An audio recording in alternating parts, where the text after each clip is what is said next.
28 August 1963. And there is a very long space. There is a person standing and a monument just on the back. And 2 kilometers away, there is another monument. And this is a person who is probably one of the most influential people in the 20th century. I don't know, if you remember the whole speech. Probably a few people remember the whole speech of that person on the 28th of August 1963. But I'm sure that you remember 4 words. And those 4 words are? I have a dream. I have a dream. Now, this is a little bit what you said, right? That's what we were talking about here. And so you shared your whole dreams. And we started this whole journey, because this is the end of our time together now, by sharing our stories. And so I also want to share another piece of my dream. Now, I have to say, I'm really sorry, dear investors, but my dream has 0 value, 0, if it's by itself. The dream gets value only if it is interconnected with the dream of other people. And so, when we started this journey, I started to share where part of the inspiration of this program was coming from. And it started in 2011. And I was saying that I was sort of closing my first experience with the United Nations, which was closing with a letter of resignation from my side. And I remember, and now I need to show how this interconnection is going to work. Fabrizio, yeah. So, in fact, I remember I was in Lucca, in Tuscany, okay? And I was on a bike. And I called one of my very dear friends. He's not Fabrizio, he's a friend of Fabrizio, but he couldn't come, so they were part of the same dream, and they are part of the same dream. That dream is called Caravan. You can ask Fabrizio what the dream is about. But I remember I called these friends, and I was in tears. I was crying. I was saying, basically, yes, you just resigned from the United Nations. You were the program manager of a big project. A little bit crazy. What are you doing? Yes, I had an intuition that something else was going on in that year, but I couldn't know what it was. So my main thing was crying. 2 months later, and maybe Fabrizio, you can launch that ball to Isabel, I was in another place, which was under the subway in New York. And basically, Isabel and I knew each other because we were both working at the United Nations. But that day was a little bit difficult because we were trying to communicate something and we weren't able to hear each other because the subway was always going back and forth. And we were sharing the dream of Isabel was the person who started lots of youth programming within the United Nations system. And so we were sharing the dream of how what is going on in this year, 2011, is talking to us and is talking eventually to the type of programs that are currently implemented within the UN. 2 months later, still, and Isabel, if you can launch that to Stefania, I met Stefania for the first time.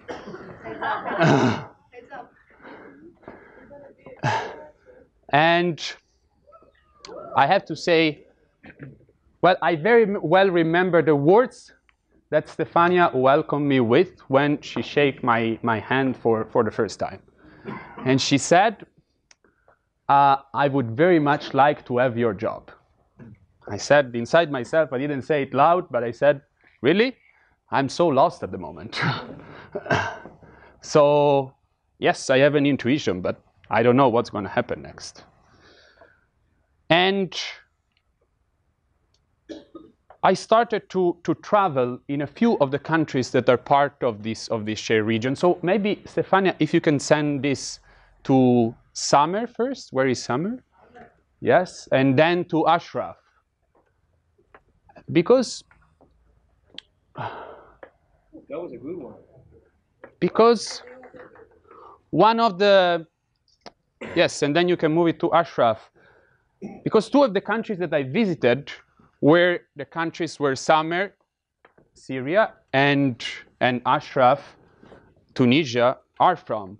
And in fact, I very well know the place where Ashraf is from, which is Tatawin. It's a small town in the south of Tunisia, and is the town that you have to pass through in order to get, or at least you had to pass through at that time. It was the only way to get into Libya. You were going a little bit south, and then it was the only way to enter Libya.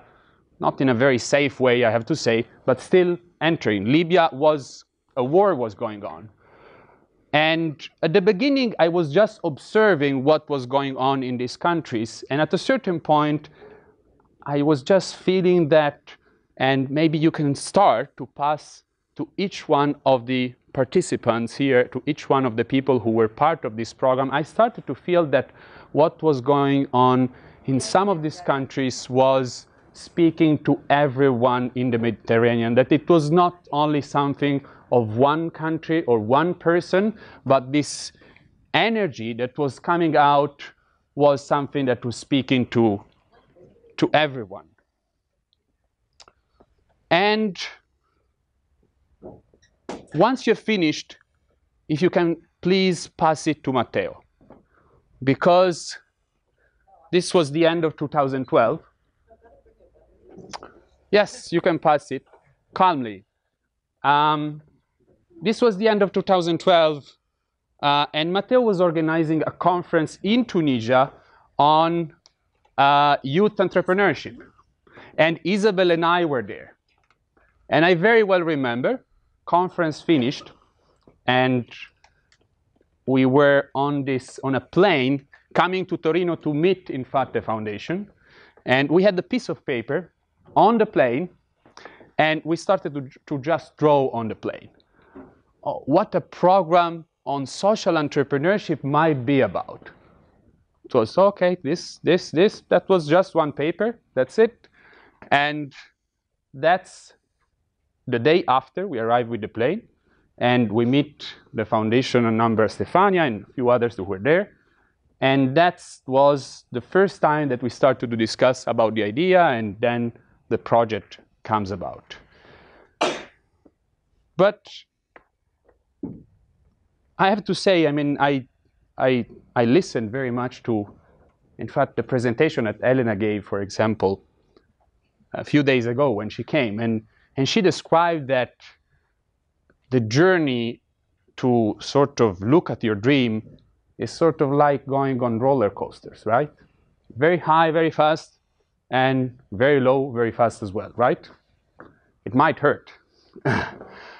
And so, yes, probably 2015, this is what happened also to this program. We took a little bit of a transition, and then we moved on.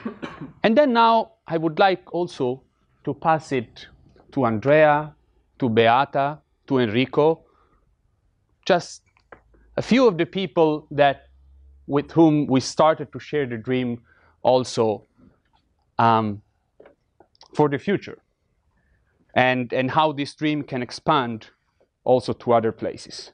Now, I have to say, okay, here I shaped the interconnections, but I guess you still don't know what the dream is about, right? Because I didn't say it. And in order to get closer to what the dream is about, I have to share with you something that happened just 3 months after I started my work at the United Nations in New York. And as it happens oftentimes at the United Nations, there are resolutions that are written and voted by the member states in the General Assembly. But those same member states, they sometimes ask the UN agencies to draft those resolutions. And there was something, I was there, I was 27, it was 3 months after I started, and there was something that was asked to me to shape a resolution on how to solve issues related to violent extremism in the Euro-Mediterranean region and the Middle East. And the reason I got so excited was because I was able to insert a word that seemed relatively innovative at that time in the resolution. What was the word and how it got me excited? Now I'm going to tell you about it. Yanal, can you launch whatever is still there to that person in the back? That man with some white hair? Thank you. That person is my father. Yeah. And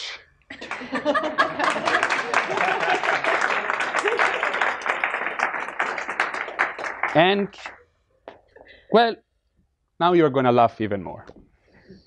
And well, we'll deal with it at home.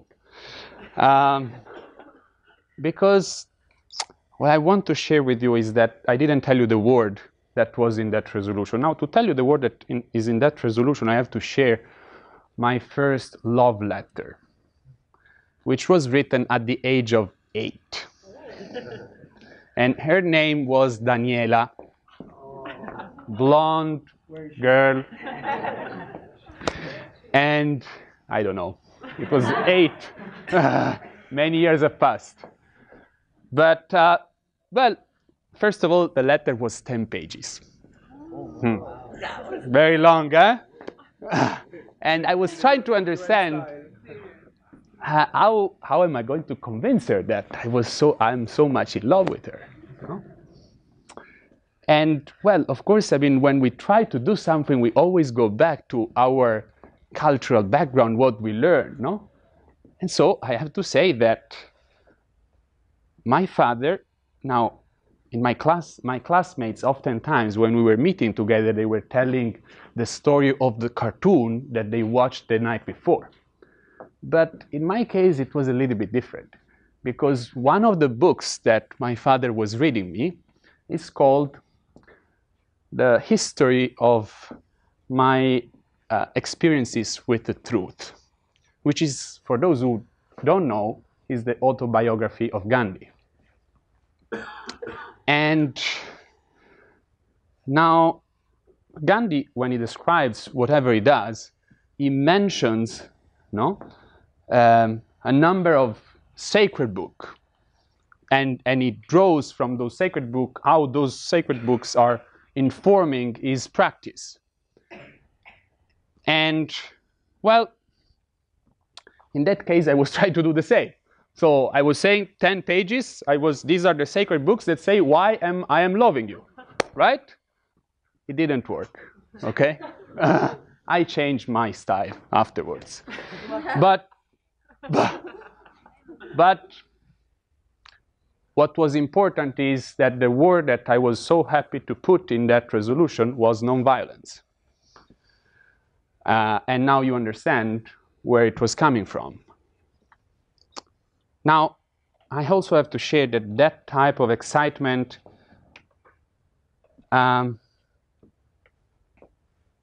in a way, as soon as the more I was staying at the UN was sort of vanishing.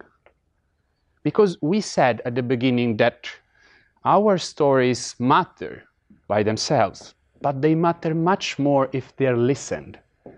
And here I have the impression that your stories, those dreams you expressed, are not listened enough. Now, I don't know if you know, but you are, at that time I was a representative, that was my title, representative of a small UN agency. But you are the representatives of a G8 country. Yes, because social entrepreneurship has the same economic weight of a G8 country. It could be there. Similar number of employed people of some of the G8 countries.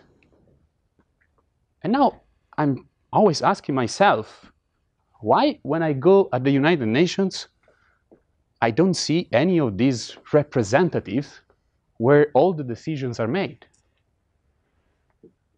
Because I also think that every time has a certain type of change makers. And yes, when Martin Luther King was there, probably there were a few leaders that were in a way able to inform that change. I also think that today we live in a different era where change makers are those that are able to practice within their own community, and then that's the combination of those dreams that make the change. Now, in order to finally get to this dream, I have to say that one of the lucky things I had when I started to work for the UN was that even though I was young and I have to say very much inexperienced, being a representative was giving me access to an ambassadorial level, which many other people didn't have. So you can ask UN employees how many times do they see the Secretary General of the United Nations? Not many times. Unless, of course, they work in an office that has direct contact with the Secretary General. I guess in the first 3 years, I met the Secretary General 25, 30 times, but not met from here to there. We were in the same room. So it wasn't there for me, of course, but I was part of that circle. Then there was a gap. And the last time I met the Secretary General was in 2014. It was even better because I was on stage with him, just me and Ban Ki-moon. It's not a joke, it's real. And in front of us, there were TVs, CNN, BBC, and many others. And I was interviewing the Secretary General. It was about an hour. Again, it was, of course, when you are in those moments, I mean, let's be honest, your pride is very much up, right? I wasn't the mastermind of being there. The mastermind of putting myself close to the Secretary General was Isabel again. How she did it, I don't know. You can ask her later. But one thing that I told myself after being able to process, of course, the feeling that was in a way boosting also the ego, was, well, maybe next time I'm going to be with the Secretary General, I would like something different. First of all, I wouldn't like to be alone. I would like to be with other people. And second thing, rather than asking questions, maybe I would like to provide answers or provide solutions. Because for Martin Luther King, if you go over this I have a dream, his dream was that the sons of the slaves and the sons of the owners in the United States at that time were able, or would have been able, in fact, to sit together and share a meal. But it was also very specific. He was hoping that a certain number of matters, and he mentions the states of the United States, Mississippi, Alabama, Georgia, were able to change some of the patterns that were ongoing at that time. These were his dreams, right? Now, the dreams of the international community today, it looks like that they are 17. And they are no poverty, no hunger, gender equity, reduced inequalities, I would prefer, in fact, no inequalities, but the thing is that what the international community maybe still has to get is that who can inform and can in fact make those dreams real. And that's what this program is about, and that's what my dream, interconnected with all the dreams of the people are here, is about. So that, in fact, the best people to make those changes and to make those 17 dreams of the international community real is you, but I would say is us. And so that's the way, and we live from here. We know that dreams, and that's part of life, some of our dreams are going to happen, some of our dreams are not going to happen. But I know that it is within this generation, within this group of people, and other people alike, that there are the highest chances that this dream will come true. Thank you so much.